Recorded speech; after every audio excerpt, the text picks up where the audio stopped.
Muy buenos días a todos. Sean bienvenidos a la Iglesia Bíblica de Cypress. Es una alegría tremenda el poder estar nuevamente congregados en este lugar, adorando a nuestro Señor y Salvador Jesucristo. Y damos gracias a Él por la presencia de todos y cada uno de ustedes. Nos gozamos en el Señor de que usted nos acompañe en esta mañana. Y estamos agradecidos por su presencia. Y esperamos que usted sea bendecido el día de hoy. Y que este tiempo sea un tiempo en el cual usted pueda tener una comunión íntima con Dios y salga de aquí lleno de su presencia, ¿verdad? Si usted nos visita también el día de hoy, pues estamos agradecidos porque nos acompañe y esperamos que, como dije, que sea un tiempo de bendición y que no solamente pueda tener comunión con Dios, que es lo principal, pero también comunión con la iglesia y que usted sea bienvenido a este lugar, ¿verdad? Quiero darles una buena noticia y es que muy pronto se va a empezar a hacer el trabajo de recuperación de la capilla, así que eso es una excelente noticia para nosotros, ¿verdad?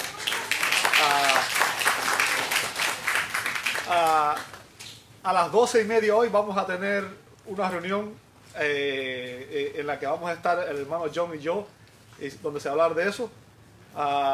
Por eso tengo que terminar temprano, porque a las 12:30 tengo que estar allí, porque a las 12:30 empieza la reunión.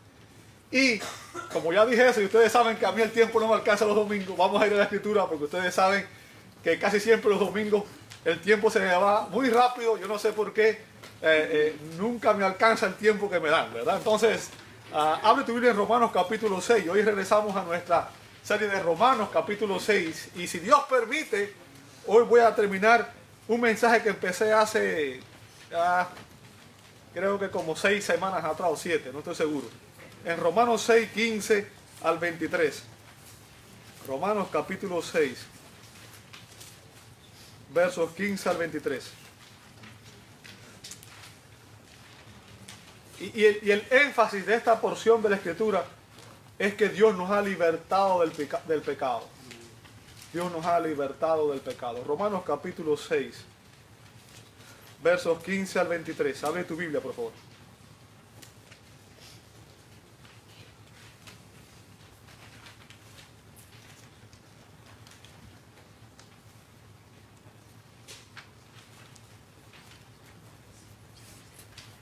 ¿Listos? ¿Tienes el libro abierto de Romanos 6? Le voy a rogar que por favor usted me preste su atención y vamos a ir al Señor en oración en este momento para pedir su dirección en el mensaje de esta mañana. Amado Dios, te damos gracias. Gracias por permitirnos el privilegio de estar congregados en este lugar en tu nombre. Gracias, Señor, porque es por tu misericordia que estamos aquí. Gracias por Jesucristo, quien es nuestro Señor y Salvador.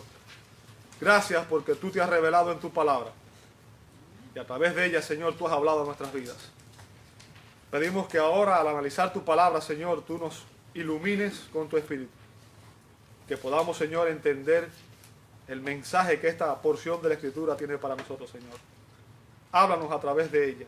Transfórmanos, Señor. Y permite que al salir de aquí salgamos llenos de tu presencia. Y salgamos con gozo y alegría, dispuestos a servirte, Señor. Bendice cada vida aquí presente, Señor, porque te lo rogamos en el nombre santo de Jesús. Amén. Amén. Y amén. Permítame hacerles una pregunta. ¿Qué es libertad para usted? ¿Qué es la libertad? Si yo hiciera esa pregunta, estoy seguro que muchas personas creen que libertad es hacer lo que les plazca. Es hacer lo que les venga en gana. Es hacer todo lo que ellos quieren hacer.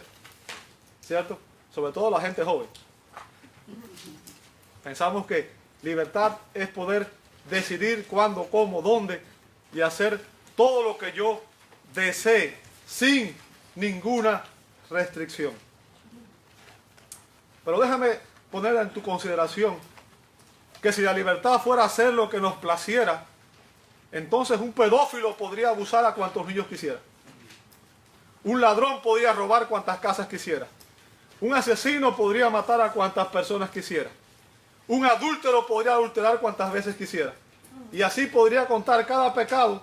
Y nos daríamos cuenta de que a esas personas quizás consideren eso libertad. Sin embargo, al mismo tiempo están afectando la libertad de otros. En la Escritura, la verdadera libertad es la capacidad de hacer lo correcto. Esa es la verdadera libertad. No es hacer lo que me plazca, es hacer lo que es correcto. ¿Sabe? Aprender esa lección nos cuesta mucho trabajo. El ejemplo clásico de la Escritura para explicar a alguien que aprendió esa lección de mala manera y que representa tu vida y la mía, que representa tu caminar y mi caminar, es la parábola del hijo pródigo. No sé cuánto la has escuchado, ¿verdad? En Lucas capítulo 15, versos 11 al 24. Usted puede leerla después en su casa. El hijo pródigo aprendió esta verdad de mala manera. ¿A qué me refiero? Tuvo que sufrir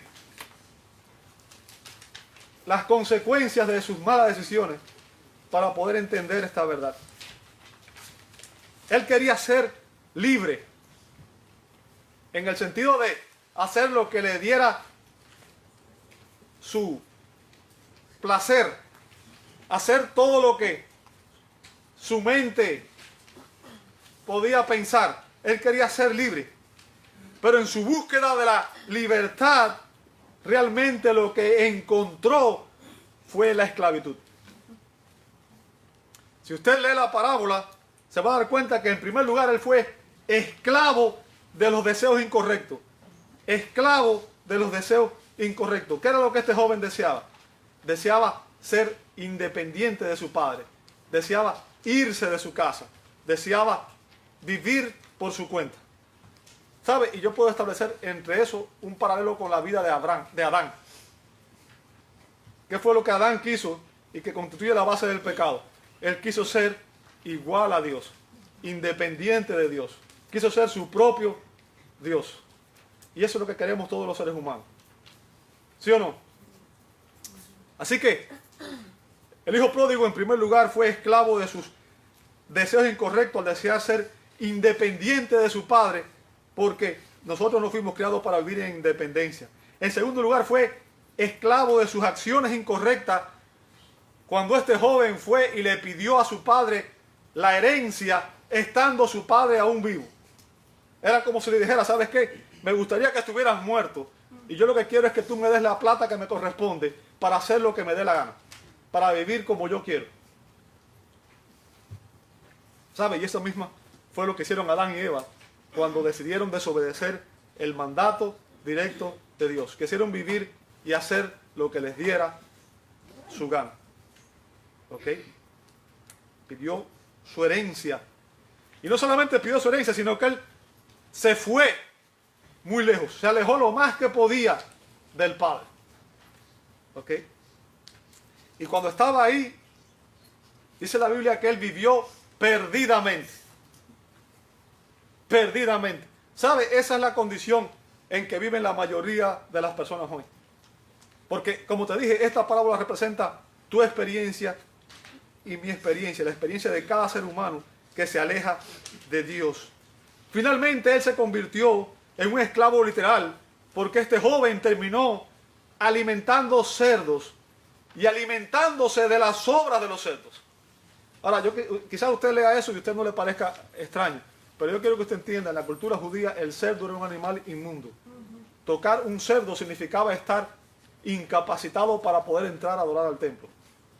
Por tanto, esa presencia estaba excluida de la comunión con Dios, porque la comunión con Dios ocurría en el templo. Eso significa que esa persona estaba excluida en todos los aspectos, espiritualmente. Así que este joven terminó alimentando cerdo, que era el trabajo del esclavo peor que podría haber, y alejado de la presencia de Dios, y alejado de la presencia de su padre. Ahora imagínense esa condición. Lo que él pensaba que era libertad, lo que él pensaba que le iba a traer satisfacción, plenitud, gozo, alegría, todo lo que nosotros queremos, ¿verdad? Porque queremos esas cosas, ¿sí o no? ¿Quién no quiere ser feliz? ¿Quién no quiere disfrutar del amor? ¿Quién no quiere tener bendiciones? Levante su mano. Todo el mundo quiere, ¿cierto? Eso es lo que andaban buscando. Pero lo que él pensó que era libertad, resultó ser el peor tipo de esclavitud posible. No fue hasta que él regresó a la casa de su padre arrepentido que él encontró la verdadera libertad. ¿Sabes por qué? Fuimos diseñados para tener comunión con Dios. Cuando tú y yo tratamos de vivir independiente de Dios, en vez de ser libres, nos volvemos cada día más esclavos del pecado, más esclavos de esas cosas que controlan nuestra vida. ¿Sabe? El pecado trae esclavitud. Las personas piensan que son libres, pero en realidad son esclavas. Buscan su libertad en los vicios, en cualquier otro tipo de cosas y no en Dios. Y déjame decirte, cualquier otro tipo de cosa que no sea Dios no puede traerte la plenitud y la libertad que tú andas buscando.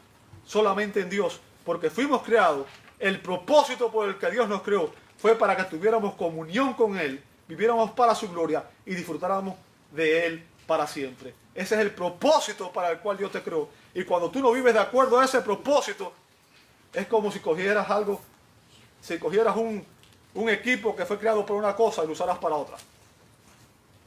¿Ok? Estamos haciendo algo errado. Así que mi tesis en esta mañana es que solamente en Cristo podemos encontrar la verdadera libertad que usted y yo anhelamos. Y como dije, la verdadera libertad es la capacidad, consiste en la capacidad de hacer lo correcto. Y para nosotros hacer lo correcto implica vivir para la gloria de Dios, vivir de acuerdo a aquello que el Creador desea que nosotros vivamos, de la manera que nosotros vivamos, que cumplamos el diseño para el cual fuimos creados. ¿Ok? Y sabe, Dios nos salva precisamente con ese propósito. Dios nos salva para que nosotros vivamos para su gloria. Amén. Esa es la razón por la cual nosotros, la iglesia, tenemos que todos los días agradecer a Dios, porque Dios nos salva para que vivamos en libertad y para su gloria. Y el propósito del apóstol Pablo en Romanos 6, 15 al 23 es dejar muy claro que los cristianos fuimos libertados del pecado, de la esclavitud del pecado, porque el pecado esclaviza, por el poder transformador de la gracia de Dios. ¿Para qué? Para que usted y yo vivamos hoy en santidad, porque eso es lo correcto. ¿Me escuchó? Fuimos libertados del pecado para que vivamos en santidad. Ese es la verdadera libertad. Es ahí que encontramos la verdadera libertad. Ese es el argumento del apóstol Pablo. Y en estos versos él nos describe un ataque al argumento que está en el verso 15. Lo vimos la primera semana. Que pues pecaremos porque no estamos bajo la ley, sino bajo la gracia. En ninguna manera. O sea, el apóstol responde en este pasaje a dos ataques. Recuerden que el Evangelio dice que la salvación es solo por gracia, mediante la fe en Cristo. Fuera de eso no hay salvación. La salvación no puede ser por obra. No se puede recibir por otro medio que no sea la fe. Y no puede ser fuera de Cristo. ¿Me escuchó? Ahora, ese es el verdadero evangelio. Sin embargo, hay personas que no entienden el evangelio. Y Pablo está tratando de defender el mensaje del evangelio de dos ataques a la doctrina de la gracia. ¿Cuáles son esos ataques? Número uno, el legalismo. El legalismo judío enseñaba que la ley de Moisés era el único medio de salvación. La ley de Moisés, o sea, para que una persona fuera salva, hacían ellos, tenía que cumplir la ley 100%. Pero yo quiero que usted entienda, dentro de la ley habían dos clases de leyes. La ley ceremonial y la ley moral. La ley moral expresa el carácter santo de Dios, define su naturaleza divina, define la santidad, la justicia, el amor, define quién es Dios. ¿Ok? Ahora, Cristo cumplió toda la ley. Y cuando Cristo cumplió toda la ley ceremonial quedó fuera. nosotros no tenemos que cumplir la ley ceremonial. Nosotros no tenemos que venir aquí el domingo y sacrificar un cordero. ¿Por qué? Porque Cristo, el Cordero de Dios, pagó por todos nuestros pecados.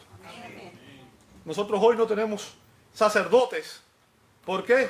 Porque tenemos un sumo sacerdote al cual todos los creyentes tienen acceso, y mediante él toda persona que está en Cristo tiene acceso directo al Padre. Cristo fue el gran sumo sacerdote, el rey perfecto y el profeta perfecto. Usted no necesita a nadie más que Cristo. Y a través de Cristo usted tiene comunión con Dios. Pero yo quiero que usted entienda que la ley moral expresa lo que Dios espera que usted y yo vivamos. Y Dios espera que usted y yo vivamos en santidad. ¿Me escuchaste ahí? No somos salvos por cumplir la ley, porque ningún ser humano puede cumplir la ley. La ley tenía dos objetivos. Número uno, definir el pecado y demostrarnos nuestra necesidad de Cristo. Número dos, llevarnos a arrepentirnos de nuestros pecados y que buscáramos la gracia de Dios. ¿Ok? Ahora, el legalismo es tratar de lograr que una persona cambie de afuera hacia adentro. Es cuando empezamos a decirle a las personas, usted tiene que dejar de hacer esto, esto y esto otro. Ahora, el verdadero propósito de la iglesia es predicar el evangelio. Y es el evangelio el que hace la obra en el corazón del pecador. Y de esa manera el pecador adquiere la convicción. Y entonces nosotros obedecemos lo que la Escritura nos manda a obedecer. ¿Ok? ¿Entienden lo que estoy diciendo? Para que una persona ocurra un cambio real, tiene que venir de convicciones de la persona. Yo puedo explicarle lo que la Escritura dice, pero usted no va a vivir de acuerdo a eso hasta que usted no tenga esa convicción usted mismo. Ahora, el segundo punto es el antinomianismo. ¿Qué es el antinomianismo?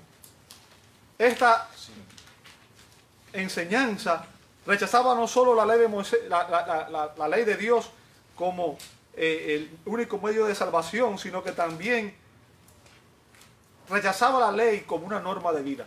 Implica que nosotros podemos vivir como nos da la gana. Implicaría que usted no tiene ninguna restricción. ¿Sabe? La ley nos explica lo que Dios espera de nosotros. ¿Bien? Ahora, si la ley no tiene ningún propósito, podemos vivir sin la ley, dicen ellos. Ahora, imagínense si de repente la sociedad decidiera eso y dijéramos, ¿sabes qué? Podemos vivir sin leyes. ¿Qué pasaría? ¿A quién iríamos a buscar justicia si alguien cometiera un delito? Yo quiero que usted entienda, la ley no es la que nos salva, pero la ley demuestra lo que Dios espera de nosotros, el estándar de santidad que Dios espera de nosotros. ¿Me sigue hasta ahí? Somos salvos por la gracia de Dios en Cristo, pero la gracia de Dios tiene el propósito de que nosotros podamos vivir de acuerdo a las demandas de la ley. Bien. Ahora, luego de presentarnos el ataque, Pablo expone su argumento en el verso 16. Dice, ¿no saben que si se someten a alguien como esclavo para obedecerles, soy esclavos de aquel a quien obedecieron, sea del pecado para muerte, o sea de qué? De la obediencia para justicia. Fíjense que no dice de la obediencia para vida. ¿Lo ve ahí? Fíjense, dice, sea del pecado para muerte, o sea de la obediencia para justicia. Fíjense que no dice de la obediencia para, ¿qué es lo opuesto de la muerte? Vida. La vida. Pero ¿por qué él no dice sea de la obediencia para vida? ¿Por qué no dice eso? Porque si no, estuviéramos enseñando una salvación por obra. Estuviéramos enseñando que usted y yo podemos ganar la salvación por nuestra obediencia humana. Y la salvación es solo por gracia. Son los méritos de Cristo lo que Dios le aplica al pecador, y es la única base de la justicia del pecador. Si usted piensa que usted puede ganar el cielo por su obediencia, por sus buenas obras, por su buen comportamiento, usted no ha entendido el Evangelio. Es solo a través de lo que Cristo hizo en la cruz del Calvario, por la gracia de Dios en Cristo y su obra redentora, que usted y yo podemos tener comunión con Dios. Así es. ¿Okay? Ahora, la obediencia es una característica del cristianismo genuino. Y la obediencia nos lleva a la justicia. ¿Qué significa? A vivir de una manera que honra a Dios. ¿Ok? Ahora, lo otro que quiero que note ahí, en ese verso, es que existen solamente dos posiciones. No hay una posición neutral. ¿Sabe? Muchas veces las personas quieren ser neutrales. Lo cierto es que no hay neutralidad en esto. Existen solamente dos posiciones en las que todos los seres humanos están. O somos esclavos del pecado o somos esclavos de la justicia. O somos hijos de Dios o somos hijos de Satanás. O estamos en el reino de las tinieblas o estamos en el reino de luz. O estamos en Adán o estamos en Cristo. No hay término medio. Y no se puede estar en los dos al mismo tiempo. No puedes tener un pie en el cielo y otro en el infierno. Eso es imposible. Muchas personas quieren hacer eso. Es por eso que la iglesia está llena de gente que dice que es cristiana, pero se comporta como mundano. Por nacimiento, escuchen muy bien porque esto es importante. Por nacimiento, todos los seres humanos éramos esclavos del pecado. O sea, tú y yo nacimos en esa condición. Éramos esclavos del pecado. ¿Ok? Pero por la gracia de Dios, mediante la fe en Cristo, usted y yo somos transformados y nos convertimos en esclavos de la justicia. Y pasamos de estar en Adán, en la carne, en el reino de Satanás, a estar en Cristo, en el reino de Dios y viviendo en el Espíritu. Amén. ¿Sabe lo que usted busca? Solamente ahí lo puede encontrar. ¿Sabe? Los frutos del Espíritu en Gálatas 5 dice que son amor, gozo, paz, benignidad, bondad, fe, mansedumbre, templanza. O sea, todo lo que estamos buscando. Los seres humanos buscan paz, amor. Solamente se pueden encontrar en los frutos del Espíritu y solamente pueden encontrarse por una comunión con Dios cuando Dios toma el control de nuestras vidas y vivimos acorde a su demanda para nosotros. Fuera de eso no hay libertad, hay esclavitud. No importa lo que usted diga, al final, fuera de Dios no hay libertad. Y como nos dice John R. Stott, el argumento de esta sección entonces es que nuestra conversión, este acto de rendirnos a Dios, conduce a un estado de esclavitud y la esclavitud implica ¿qué cosa? Obediencia. Usted dejó de ser un esclavo del pecado, ahora usted es un esclavo de Cristo. Y eso implica obediencia a Cristo, implica que Cristo es su Señor y que usted es su siervo, es su esclavo.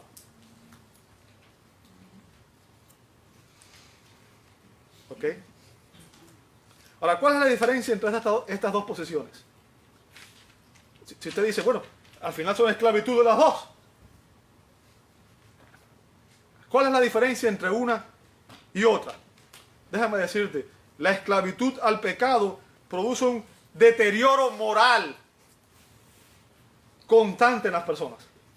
O sea, la persona se degrada moralmente y nos conduce a la muerte eterna, a la condenación eterna, a la eterna separación de Dios, al castigo eterno, a la ira divina.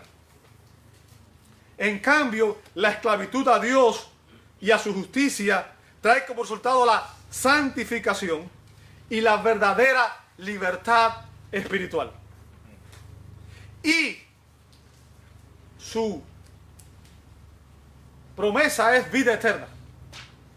Y vida eterna es comunión eterna con Dios y gozar de su presencia por siempre. Amén. Ahora, yo quiero que usted entienda, no confunda. Vida eterna no es algo que usted va a recibir cuando muera.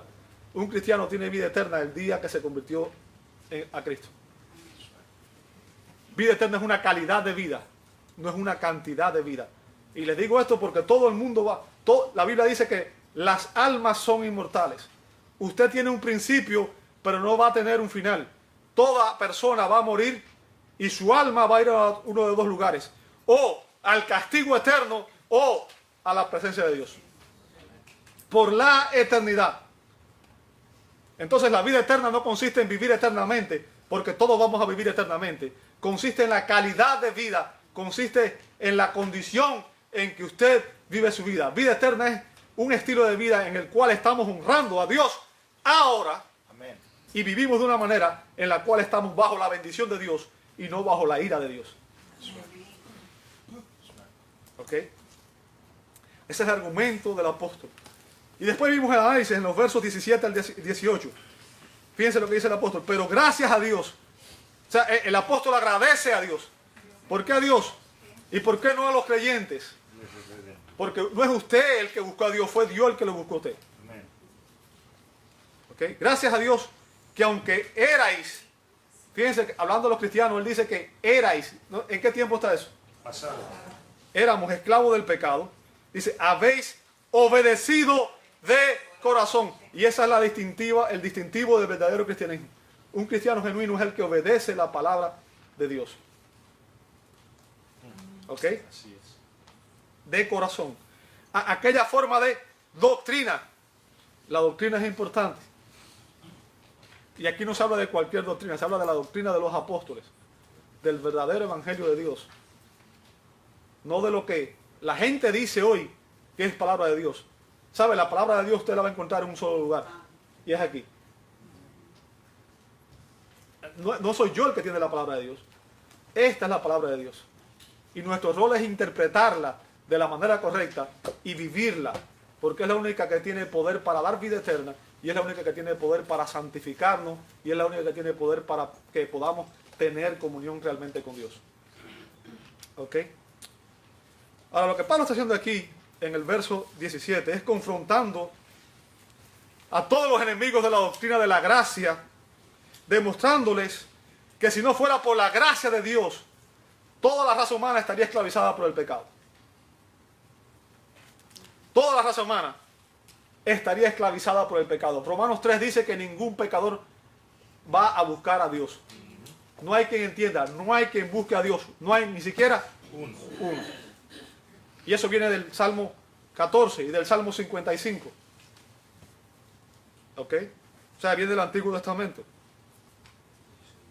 Si no fuera por la gracia de Dios, todo el género humano estaría esclavizado por el pecado e inhabilitado para salir de esa condición. Ahora, Dios en su gracia nos redimió en Cristo. ¿Qué hizo? Dios vino a morir por nosotros y en Cristo Dios pagó el precio para librarnos de la condenación. ¿Ok? Dios nos redimió en Cristo y nos regeneró en la salvación. Nos dio un nuevo nacimiento. Él pone en nosotros su espíritu y esto es lo que dice Ezequiel 36, 26, 27. Es lo que nos permite andar en sus estatutos, guardar sus preceptos y ponerlos por obra. En otras palabras, la obediencia del cristiano es fruto de la obra del Espíritu en nosotros y no viceversa. Así es. ¿Me sigues hasta ahí? No te me distraigas, que esto es importante. Como dije, aquella forma de doctrina es el Evangelio de Dios.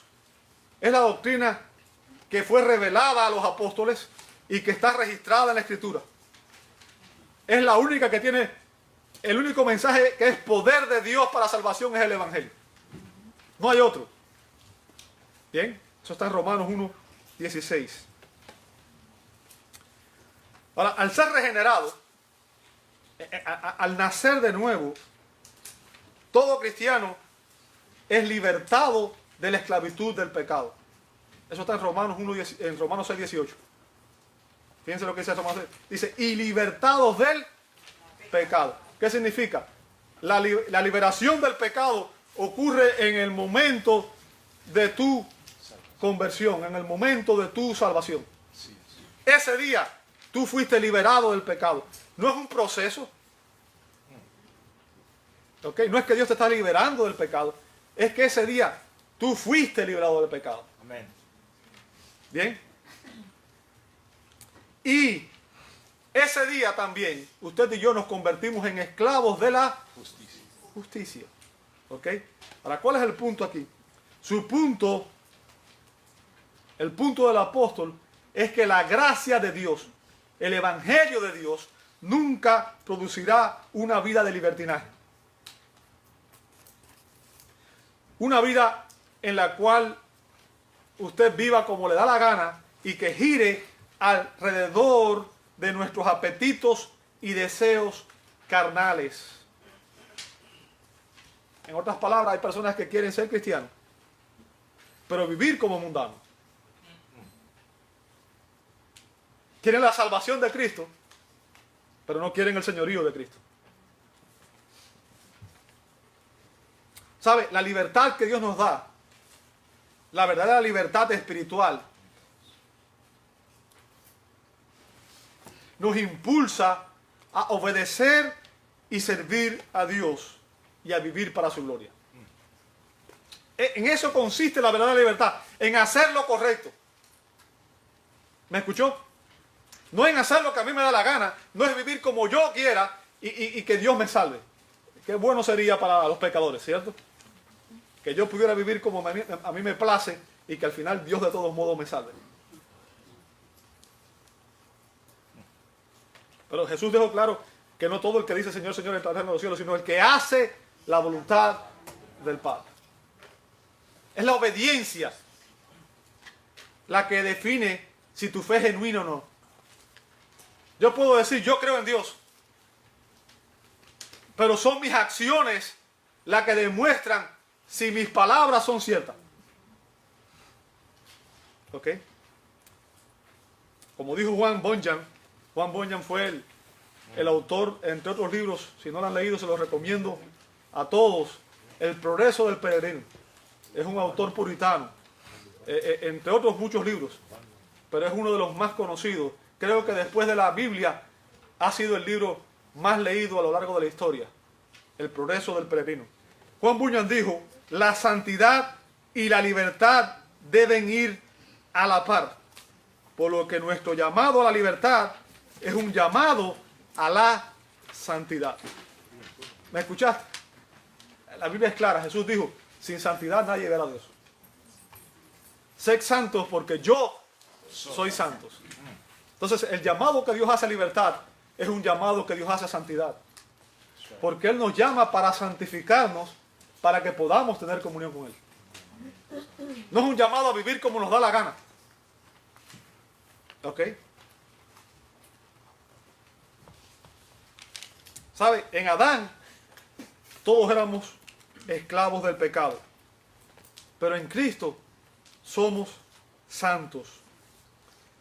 Y en la salvación, la Biblia dice que el día que usted y yo fuimos salvos, Dios nos trasladó del reino de las tinieblas al reino de su amado Hijo. ¿Dónde está eso en la Escritura? Colosenses 1:13.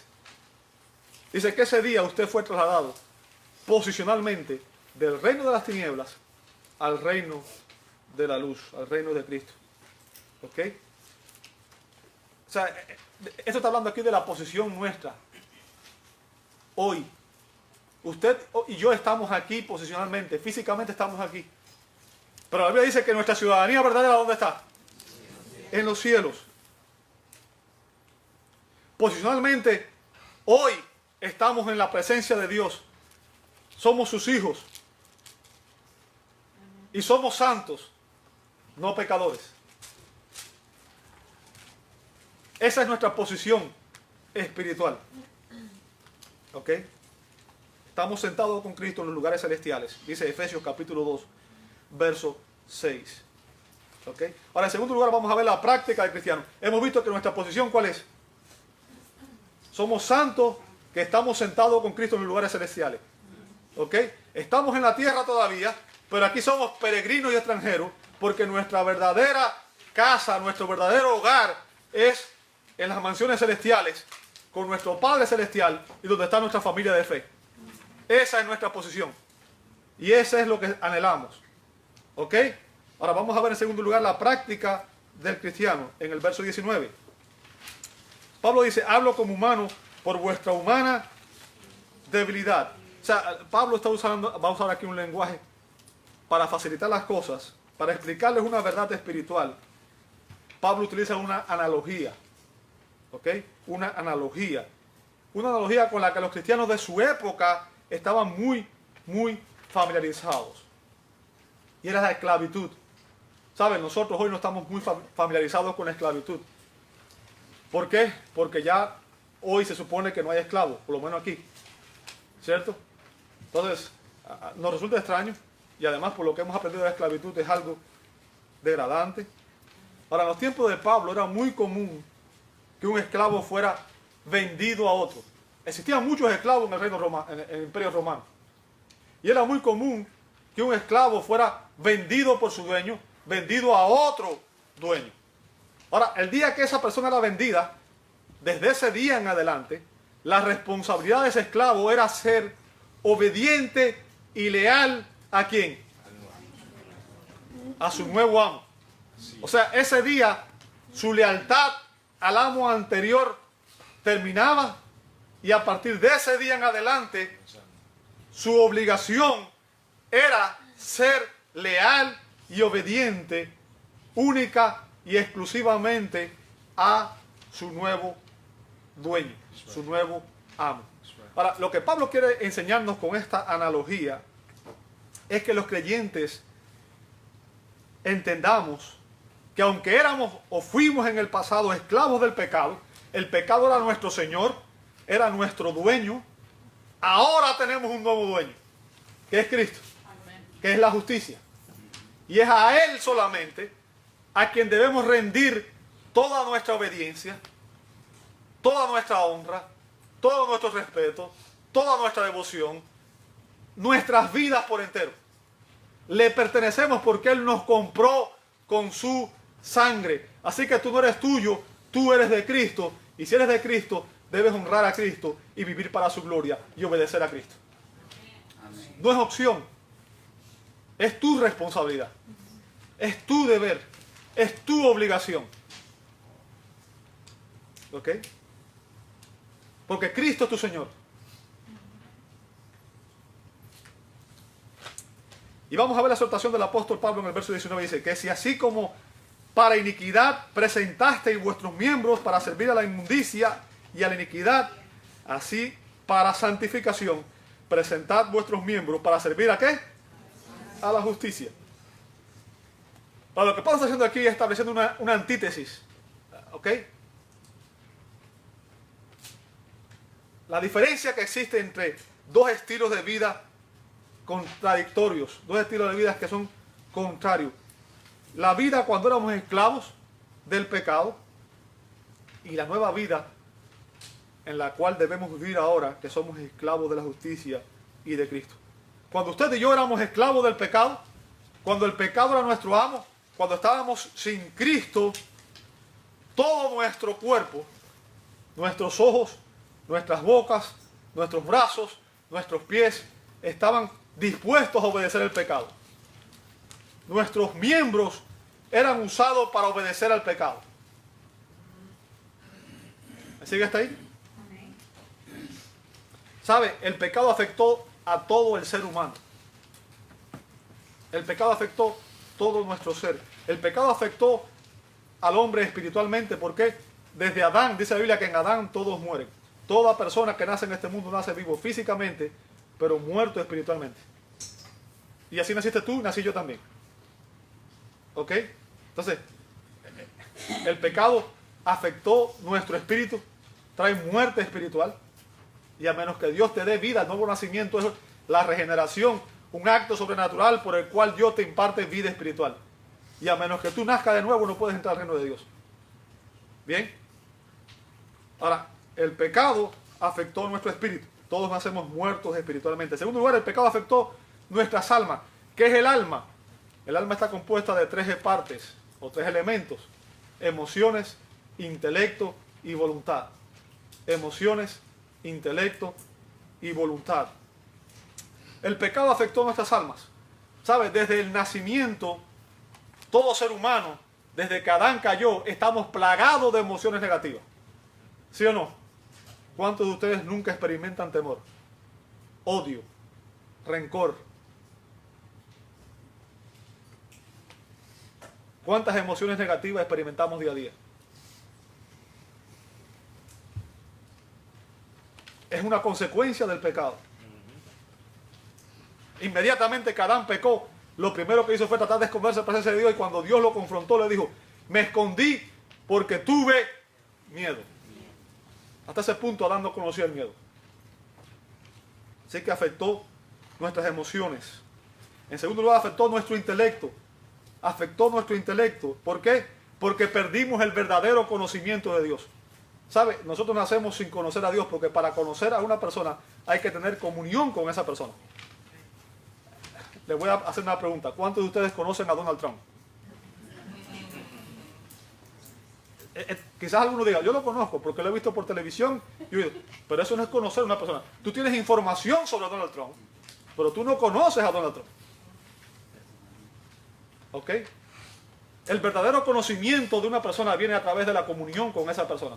Conocer a Dios implica tener comunión con Dios.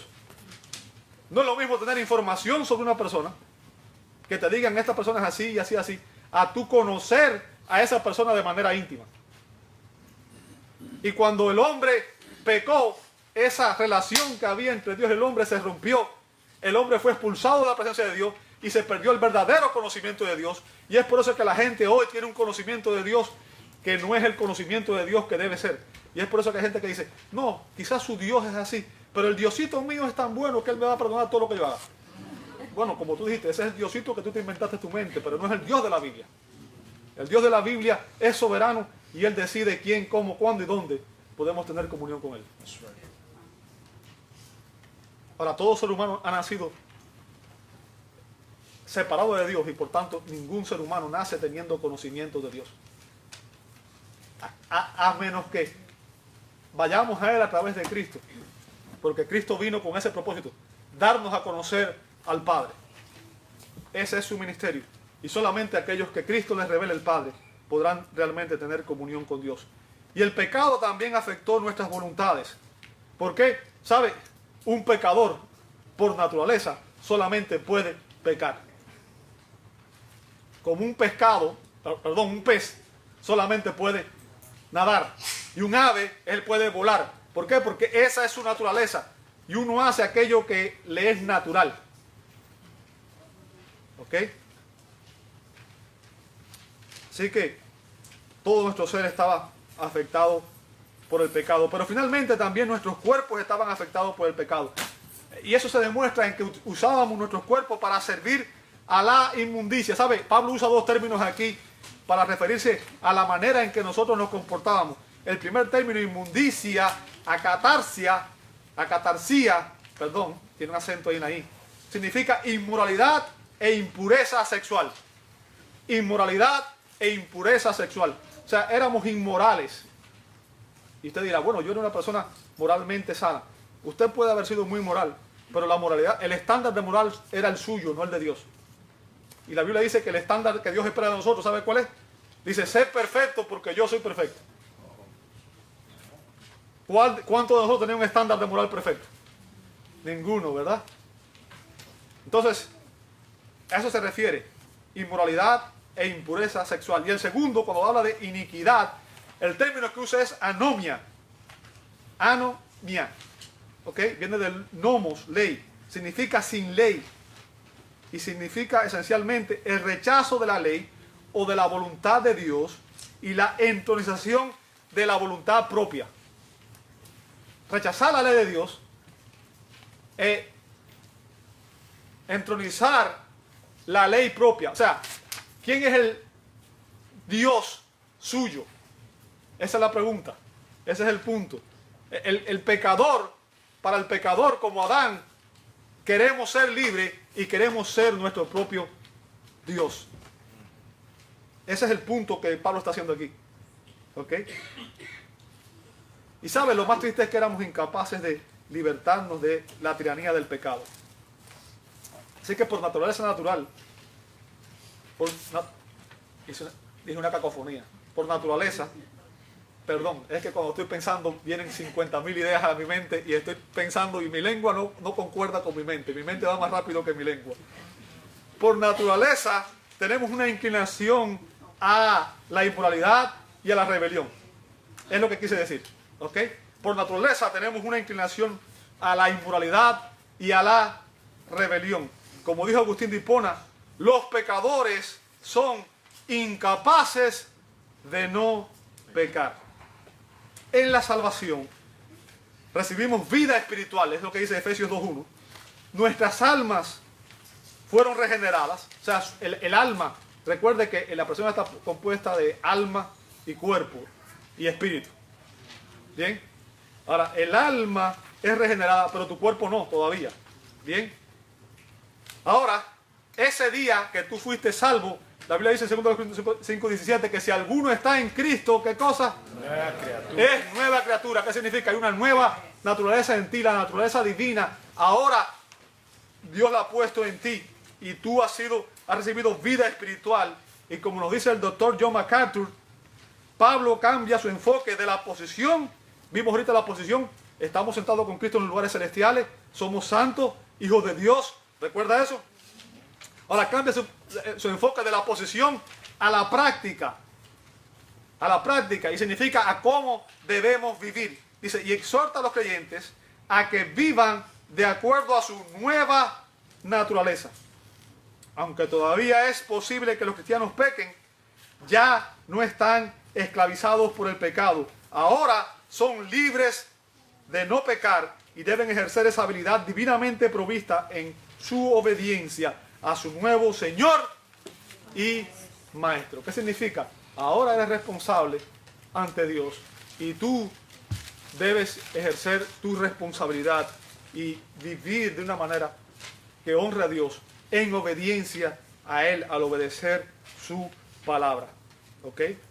Como dijo Agustín de Hipona una vez más, los cristianos somos capaces de no pecar. No es que somos impecables todavía. ¿Sabe? Esa va a ser cuando lleguemos a la presencia de Dios y entonces todo nuestro ser va a ser regenerado.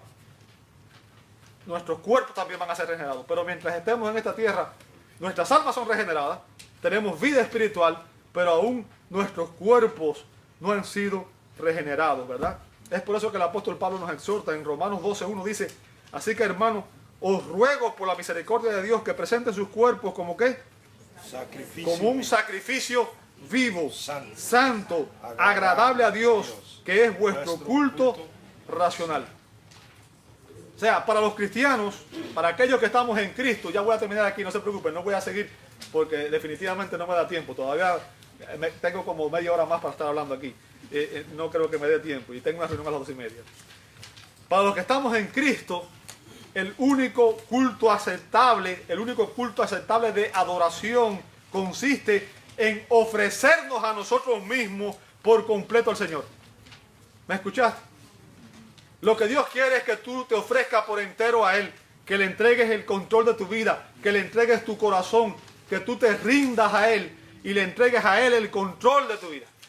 Amen. Ese es el verdadero culto que Dios espera de ti. Así es. ¿Sabes? A veces nosotros decimos, vamos a ir al culto. No, tú eres un culto y a menos que tú estés viviendo de esa manera, no estás honrando a Dios y por tanto, aunque vengas aquí, no estás rindiendo culto a Dios.